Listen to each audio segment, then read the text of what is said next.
Hello. Hi, how are you? I'm great. How are you today? I'm good. Good to see you again. Great to see you as well. I'm glad all that technology just worked. I know that took a second. It's sometimes really overwhelming. Like who knows these days. So for those of you just joining in, this is Peter Berukowicz. I love saying your name. It took me a couple times last time to say your name. You say it beautifully.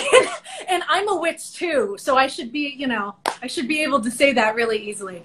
But Peter is an amazing wedding officiant.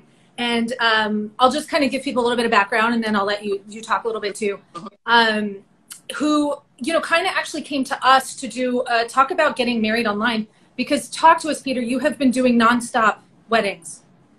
Yeah, ever since the executive order was signed allowing online weddings to happen, this is the first time in history that it's ever been done. Yeah.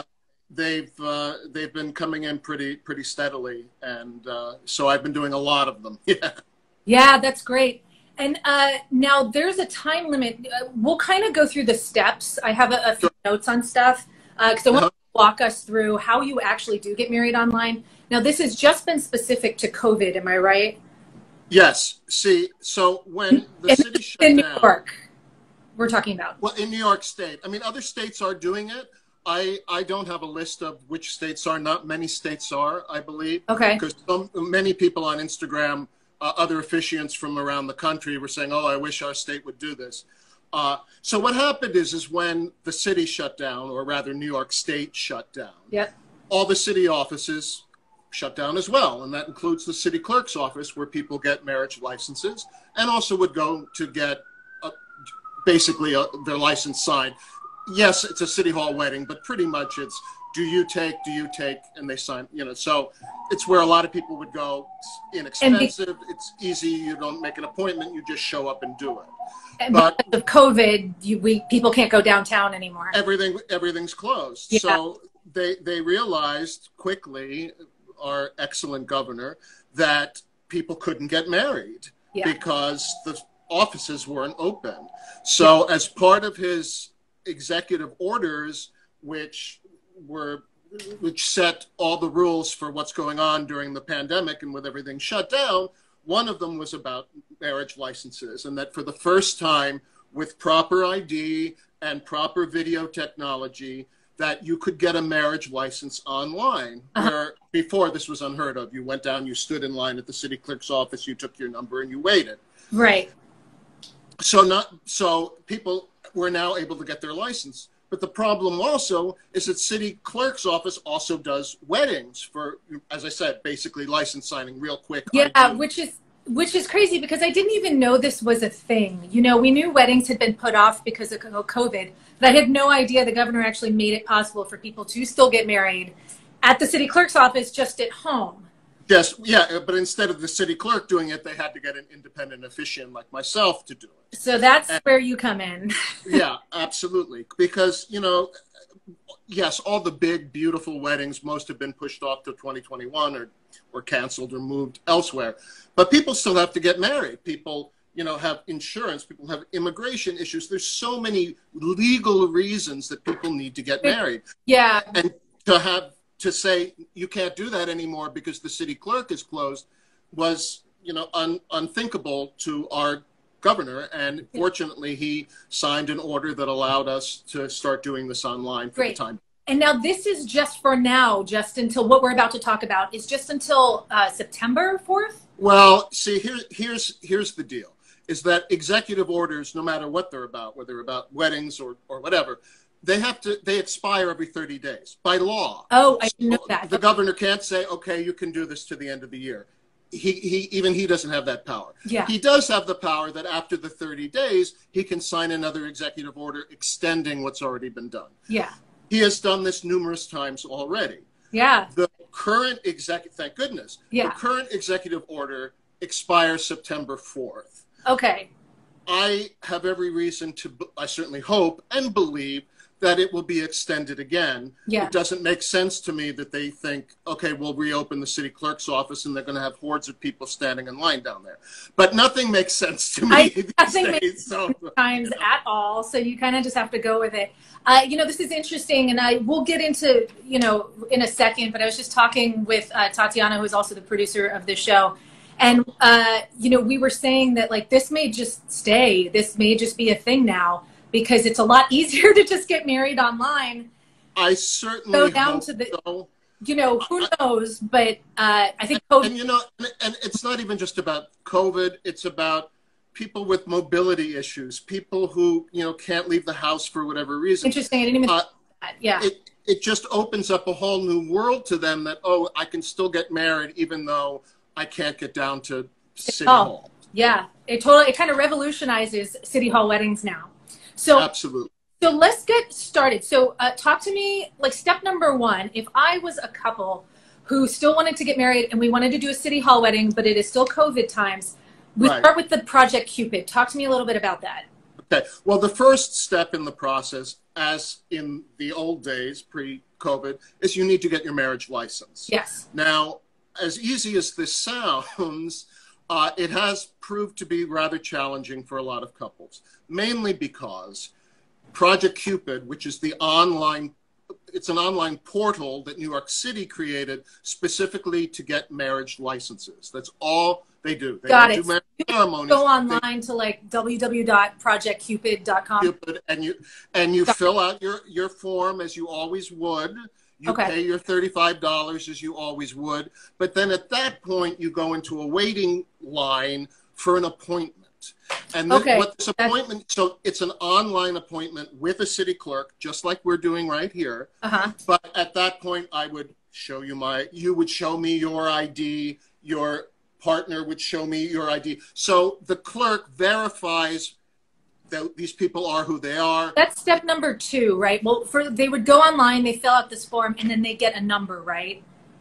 Yes, and this is the problem, is that because the system at times has been really overwhelmed with more people wanting licenses than clerks that they have to issue licenses, some people have been getting waiting periods of months until they could get their appointment just to get their marriage license. Got it. So people who don't have a clock ticking, you know, they sign up for the end of September and they just have to wait. Some people don't have that luxury, especially if you're dealing with immigration or insurance. There's lots of reasons. So what I had been suggesting, and other officiants as well, as long as you have a New York State license, you can get married here in New York, right? So there are city clerk offices in other counties, Westchester, Long Island, many other places where by appointment only, mostly these city clerks are open, but you can make an appointment and go to another city clerk and get a valid New York State license. Wait your 24 hours, as always, and then you can be married with that license. Okay. So that's been an option. Unfortunately, because now these city clerks are being overwhelmed, a lot of the counties in other parts of New York are saying, well, we're only issuing licenses if you actually live in this county. Got it. So they're narrowing it down a little bit. Yeah. Okay. So, you know, people have not been able, it's getting even more difficult to be able to get a license. So that's step number 1, is getting a valid license, after which you have to wait 24 hours and then you have 60 days to perform the ceremony, as always. Yeah. Okay, great. So kind of to break it down step by step here. So then they go online, they fill out this form, they get the number, then that's just document collection, right? That is not. That's correct. And that's not. You don't get the form right away. After that appointment, they will immediately email you a PDF form of your license. Oh, so, okay. Yes. So this meeting you will end with a marriage license. However, people have been confused. I've had a lot of couples that have waited, 3 weeks for their appointment. They have their appointment and they're surprised and disappointed to learn that they're just getting their license. A lot of people thought this was their actual wedding and that they were going to be married online by the city clerk. That's not the case. And so the city clerk says, here's your license. you have to wait 24 hours, but you now need to find an independent officiant who can solemnize this marriage. So it's really important for couples to understand that that first, even though you have it emailed to you, that is not your license. This is where you come in. You have to go to the officiant. Right? It's your license, but in order for that to be a valid official, an officiant has to sign it and solemnize. You have to sign it, your witnesses, just like a regular in the old days. That's the way marriage always worked. You have the ceremony and then you go and you sign the license, and it's the officiant's signature that makes it legal. This is the exact same deal. So they do get their license right away, but it's not a marriage. They have to then get an officiant to solemnize their marriage at least 24 hours later. Great. So they wait 24 hours. So then talk to me. It's not legal until you personally are signing it, right? And how do you go about that? Are you just emailing it between each other? Are you? There's two ways to do it. Yes, it's all done in email. Okay. There are two ways to do it, and a couple must be sure that they are able to do one of the two. Mm-hmm. The first is to print it out, to sign it just like in the old days with a pen with black ink. The couple signs it, their witness signs it. At that point, they either need to be able to scan it. Mm-hmm. Most printers are scanners these days, or also something I've learned by doing all this, many cell phones have a terrific scanning app that perfectly frames it, and I get a beautiful scanned document in my email. But you have to either be able to scan it physically in a scanner or take a perfect scan picture of it in your cell phone. They email it to me. I fill out my information. I sign it. I email it back to them, and they upload it back to Project Cupid. And then a few weeks later, they get their certificate of marriage in the mail. The other way to do it is there are many programs now that allow you to work up and mark on a PDF. Yeah. You're getting a PDF version of your license, right? I don't want to plug anybody, but there are plenty of apps that let you fill and sign that are free to download. It's fine. We're not sponsored by anyone. We can say a couple, there's Doc Hub, there's fill and sign. There are many free apps that allow you that are free to download, easy to learn, and they allow you to actually sign a PDF that you get. And it's legal. That is a legal sign. Absolutely, because you're putting your actual signature. Yeah. This is the important thing, is that early on somebody sent me and they had just typed in their name. It's like, no, it's got to be a signature, so that the city clerk knows that a real person was there. Well, So. Great. Now talk to me about, there has to be not an officiant, a witness, right? Talk to me a little bit about witnesses. Okay. There's two ways to do the witnessing. The easiest, you need one witness, just the way you always have in New York State. Wow. Yeah. That on the document, there's always room for two, because traditionally it's been best man, maid of honor, but a lot of things aren't being done traditionally these days. So you only need one witness. They have to be 18 or over, but it can be anybody. It can be a relative, it can be a friend, it can be anybody. You still need a witness. The easiest way to do it online is if the witness is physically with you. Therefore, when we have our online video conference and I perform the marriage ceremony, I can watch the couple sign, and then the witness fills out their information and signs, and then that document gets emailed to me. It just saves a step, right, if they're there? It saves a step. If they're not, as long as they must be on the video conference, they must witness the couple say, I do. Yeah. They must be in New York State, as much as the couple, and the officiant, by the way.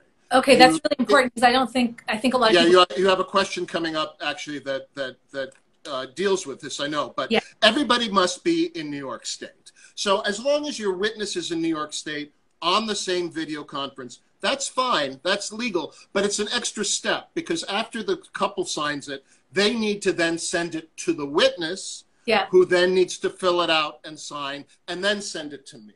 So it's just an extra step of this license flying through cyberspace. So that's why I always say, if it's possible, if it's safe, if it's somebody in your family, have the witness there. So it's just one less time that the license has to bounce around cyberspace is all it is. Yeah, absolutely.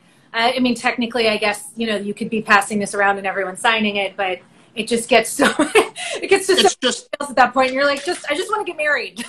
yeah, right, exactly. You know, so it just saves a step. It's quicker. It's easier for everybody. But you can, you know, if your witness is in Niagara Falls on the New York side, not the Canadian side, you know, they can still be a witness. And this just, I just want to bring up a really quick point. The one thing that the Zoom weddings have really hit home to me is that even if this ends and you're not able to legally get married online anymore, what it has done is opened up the possibility of people who could never come to your wedding able to attend through the magic of Zoom. Yeah. Because I've had couples with their parents live in China and, you know, there's no way they would come to the wedding, but they were there because they were able to join. Oh, I just feel live on this the other day. Strangely, I feel like COVID has revolutionized the wedding industry. Many things, yes.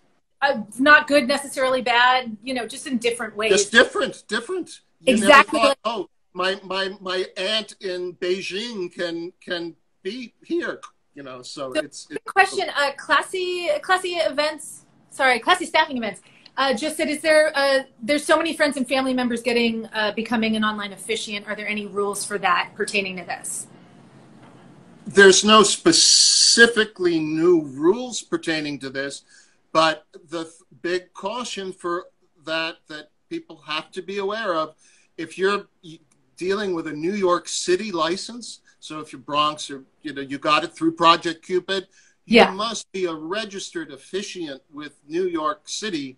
Got it. You can't just go online to one of these, you know, churches, get ordained, and think that you're going to be able to legally marry someone with a New York City license. You must be a registered New York City officiant with a registration number. And right now you can't do that because the city clerk isn't open, and that's where you go to do and that. That's where Project Cupid is coming in for anyone just tuning in. That's a great question, actually. So be very careful if your uncle got ordained to do your wedding and you have a license through Project Cupid, it may not be legal. So please get a registered officiant. Great. Okay, so then kind of back to our process here. So everyone signed it. You have signed it. They have signed it. The witnesses have signed it. Now what? They just send it back to City Hall? Yes, exactly. I send it back to the couple because I have no access to Project Cupid. I don't have an account. I don't deal with that part of it. As a matter of fact, a couple sent me a license to just make sure everything was fine. I couldn't even open it. It was like restricted access. You can't go in. So that, as it should be. It's a government document. It's a very personal thing between, you know, they're very strict about guarding information, as well they should be. So I send it back to the couple, and they have a registration number with Project Cupid. They send it back through the portal, just like I would normally mail in the license to city clerk's office. I can't do it because I don't have a Project Cupid portal. They do, so they just send it back to the same people that they got their license from, and then in several weeks, they'll get their certificate of marriage in the mail, a hard copy. That doesn't get emailed. You'll get a hard copy of your marriage license, certificate of marriage in the mail.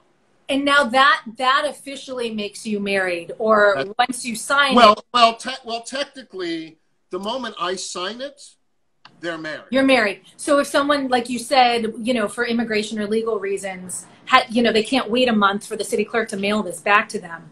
Yeah, well, in that case, I know that there are some sort of emergency for something exactly like what you're talking about.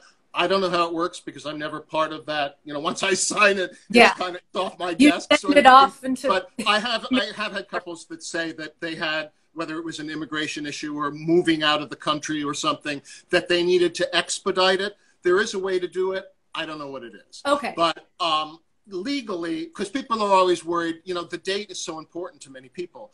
I want my wedding date to be August 28th.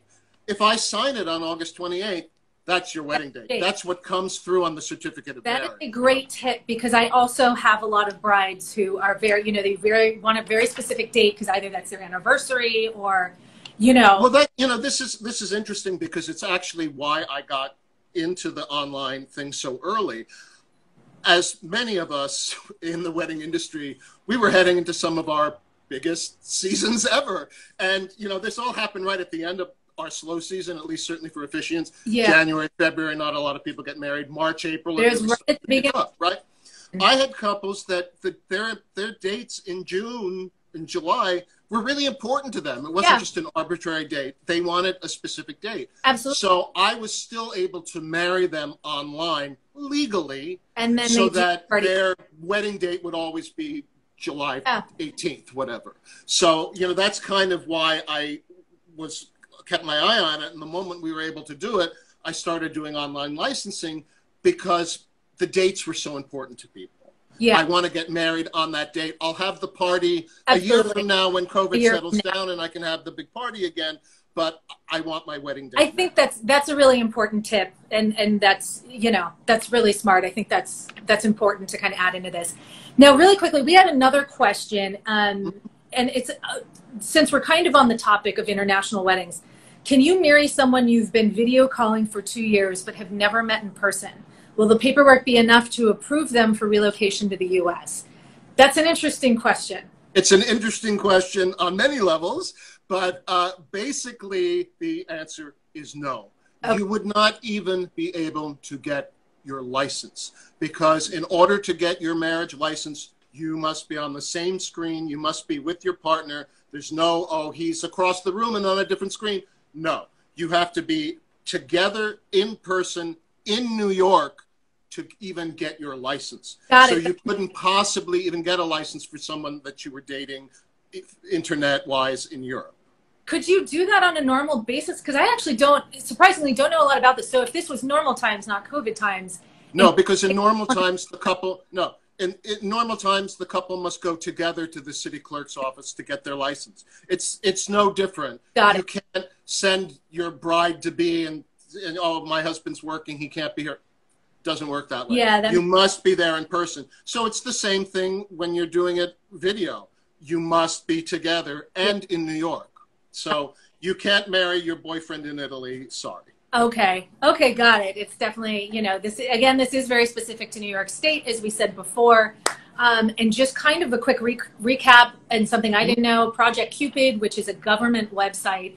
Definitely go check it out, and then go see Peter, because he will marry you. He's an amazing. I'd be happy to marry you online. Yeah. And Peter, you've been, I mean, is there any other tips or anything else you want to talk about this process? Well, you know, the thing about it is that some people just want to get married, and I'll zoom in and they'll be in their t-shirt and jeans with their dog running around.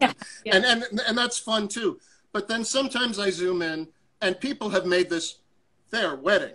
You know, also, I mean, I do online weddings too, the whole shebang for more money, and it's just like the regular process, except that it's online. Yeah. But even for sometimes the simple license signings, I'll zoom in.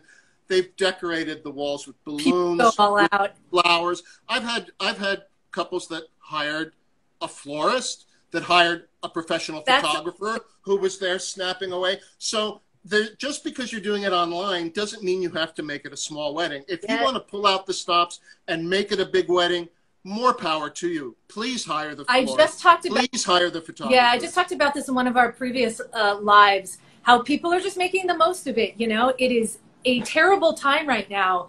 It is, but it's bringing out the creativity in people. I had a couple that lived in New Jersey, and they needed to get married on Project Cupid. They drove across the river and parked so that they were in New York, and I married them in their car. On the side highway. And then had people on a beach in Long Island, a beautiful couple that it was their dream to get married on the beach. Guess what? They could. They just zoomed in the officiant. So it's really the creativity that brought out in people. It's marvelous. Shows the resilience and creativity of humanity, which I'm sure a lot of us have experienced. New York strong. New York strong. Yeah, specifically New York strong. They will get married. Get married. Pandemic. And thanks to Governor Cuomo and Mayor de Blasio, they can. So. Yeah, which is really, really fortunate, because I'm so glad you came to us with this, because I had no idea about this. And I know. Do I have time for one more quick Absolutely. edit? Yeah, we got a lot of time. So early on, a couple said, a groom told me that his nephew was heartbroken that they weren't having the real wedding because he was to be the ring bearer. Oh. Right? And he had been planning for this for months, and you know, it was a big deal. He was going to be the ring bearer, and it had to be switched to an online wedding. And I forget where they were. They were somewhere upstate or whatever. And when it came to, so they had let me know about it. And when it came time to do the rings, I said, Johnny, or whatever, I forget the nephew's name, Johnny is our ring bearer. Can we have the rings, please? And the little boy came up and he passed the ring up to the camera like that. And the groom went like that and came back and had the ring in his hand. That is so cute. And the I mean, everybody just wept. It was so beautiful. I mean, that's like, that is so, it's so touching. That's, you know. It's really been wonderful. You know, I have never really thought about the couples that get online, you know, that go to city clerk's office. It's all the way across the board. Just so many different people for different reasons get married at the city clerk's office. And so to be part of that and to zoom into people's homes or people's backyards or whatever, and just be part of their life for a little brief period of time. Flip of a moment there. And, you know, the other thing too is that I'm always saying wedding officiants are part of the wedding team. A lot of times we get overlooked by people in the wedding industry. It's like without the ceremony, there's no party. But we've really become essential workers. Yeah. And I was actually talking to my colleague, Reverend Annie Lawrence, about this. It's that we've always been important, but we haven't been essential because people could go to the city clerk's office and get married. Now they can't now. So all of a sudden, the service that I provide is an essential service, and the feeling of pride and importance that I have when I do these, it's really great to be helping out your fellow man, you know, in their hour of need. It's just, it's wonderful. In a really difficult time too. So that's got to be really rewarding on your end. It is indeed. And it also makes the days fly by, you know. There's the days when, you know, you're sitting home and it's like, now the next day I know it's 6 o'clock and I've done all these weddings. It's like, oh my goodness. You know. That's amazing. Well, this has been really great. Again, is there any other slight tips or anything before we kind of close out here?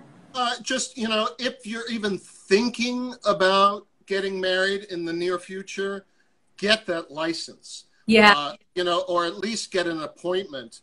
They're always open. They say they're always opening up more appointments. So again, if you go and there's no appointments, keep checking back every day. I've had couples that say, you know, we check back every morning, and one day we were there when they released, and you know, we snapped up. It's important to know there's a lag time with obviously being COVID and everything. Yeah, you're not just going to go on and get an appointment to get a marriage license like that, unless you're very lucky. So plan ahead if you can, and you find a clerk in Westchester or Suffolk County or Nassau County that will issue you a license. You know, plan to do that if you have a way to get to them. Don't think that it's going to be necessarily an easy thing to get your license, because without the license, we can't even begin to move forward. Yeah, very important. Well, let us know where we can find you as well. What's your handle? I'm sure you guys might be able to. Well, I'm here on Instagram as Our Wedding Officiant NYC. My website is ourweddingofficiantnyc.com. My name is Peter Berukowicz, but you can contact me either through Instagram, which is a lot of my couples have reached out to me because they've seen that I do this on Instagram, and I have, you know, so I never used to check my direct messages on Instagram. Now it's like I have to do it every day because people are trying to reach out to me that way. No, it's so funny. I feel like every time I go on our Instagram, I see that you've married someone. I'm like, damn, Peter's busy. I've been busy. I've been very lucky and very blessed. That's good. That's a good thing. Well, thank you so much for joining us today. This has been super informative, and hopefully informative to everyone else. We will also keep this on our page, and then, you know, Peter will also have a copy of this, and so people can look back and get whatever. And if people have further questions or need clarification, I'm more than happy to answer questions, and more than happy to set up an appointment to marry you if that's what you'd like. Even more important, right? Even more importantly, get on the schedule. So. All right. Hi, Jen Rose. All right. Thank you guys so much for joining, and Peter, we will see you soon. I'd love to. Thank you. Take care. Bye-bye. Bye.